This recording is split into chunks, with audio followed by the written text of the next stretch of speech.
ये व्यक्ति गलती तब करता है जब व्यक्ति का अभिमान स्वाभिमान बढ़ता है। अभिमान में आकर के जीव गलती पे गलती गलती पे गलती कर बैठता है। और अभिमान कब होता है? जब कलुषित लोगों से व्यक्ति का संग होता है। ऐसे अभिमानी व्यक्तियों का संग रहेगा, दुराचार में रहेंगे, व्यभिचार में रहेंगे और अनन्य प्रकार के गलत कर्मों में व्यक्ति अगर रहता है तो उसे अभिमान होता है। और अभिमान कब होता है? जब व्यक्ति का मन दूषित हो जाता है। कलुषित व्यक्ति का संग ही अभिमान पैदा करता है। क्यों? क्योंकि उस व्यक्ति को ये पता नहीं चलता कि आखिर में मनुष्य जन्म लेकर के आया हूं तो वास्तव में मेरा व्यवहार क्या होना चाहिए, मेरा स्वभाव क्या होना चाहिए, मेरा आहार क्या होना चाहिए। जब वो अपने आहार व्यवहार और विचार छोड़ देता है, त्याग देता है या भूल जाता है तो व्यक्ति को कुसंग मिलता है। राजा परीक्षित को कलयुग का स्पर्श हुआ, कलयुग का संग हुआ तो विवेक खो बैठे। जब विवेक चला गया तो अभिमान में आकर के, अहंकार में आकर के एक संत का अपमान कर बैठे। संत का अपमान का परिणाम, दुष्परिणाम ये हुआ कि इस राजा को शाप मिल गया। क्योंकि गलत का संग अगर करोगे तो गलतियां ही करते रहोगे। और विवेकवान श्रेष्ठ व्यक्ति का संग रहेगा तो सदमार्ग पर चलोगे। राजा ने बहुत बड़ा अपराध कर दिया। शमीक ऋषि के गले में मरा हुआ सर्प डाल दिया। शमीक ऋषि के पुत्र संगी ऋषि ने उसको शाप दिया, अरे राजा, अभिमान वश होकर के तू राजा है, तू महाराजा है, क्या तेरा ही अधिकार थोड़ी है? अधिकार तो संसार में जीने का सबका है। चाहे गरीब है, चाहे फकीर है, चाहे अमीर है, चाहे बालक है, चाहे वृद्ध है, कोई भी है, अधिकार सबको है। एक बलवान होने के नाते या धनवान होने के नाते अगर व्यक्ति उसको दंड देता है, प्रताड़ित करता है, तो ये प्रकृति उसको भी दंड देती है, छोड़ती नहीं। क्योंकि संसार में प्रत्येक लोग अर्थात तो संसार के लोग सभी प्रकृति के वश में ही हैं। प्रकृति छोड़ती नहीं है। राजा को जब शाप मिल गया, राजा की बुद्धि दूषित कब हुई?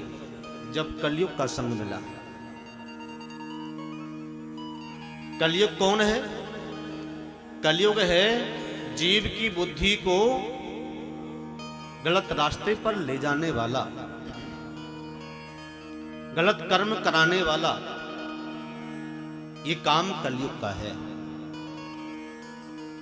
अर्थात जिस घर में लड़ाई झगड़े बहुत होते हैं, परस्पर प्रेम नहीं होता, एक दूसरे से ईर्ष्या द्वेष करते हैं, मदिरा का पान किया जाता है, मांस भक्षण किया जाता है, ऐसे घरों में आकर के कलयुग स्वतः बैठ जाता है। तो कलयुग का भी काम यही है, आहार भी यही है, व्यवहार भी यही है और वाणी भी यही है। जब कलयुग वहां बैठ जाएगा तो फिर उन लोगों से यही काम करवाएगा। घर के जितने भी सदस्य हैं, जितने भी लोग हैं, सबका मन कलुषित हो जाएगा। जब भगवान का निवास घर में होगा, घर में सत्संग होगा, प्रेम होगा, भगवान की कृपा से ही सत्संग व्यक्ति को मिलता है। कि राम कृपा बिन सुलभ न सोई, बिन सत्संग विवेक न हो। ये सत्संग आपको ज्ञान देता है, मलिन बुद्धि को और मन को शुद्ध अपवित्र बनाता है। इसलिए सत्संग की कथा की आवश्यकता होती है। राजा परीक्षित के मन में आया, अगर मुझे साप मिल गया है, 7 ही दिनों में जिस सर्प को मैंने डाला है ऋषि के गले में, उसी सर्प का जो पूर्वज है, जिसका नाम है तक्षक सर्प, जो सभी राजाओं, सभी सर्पों का राजा है,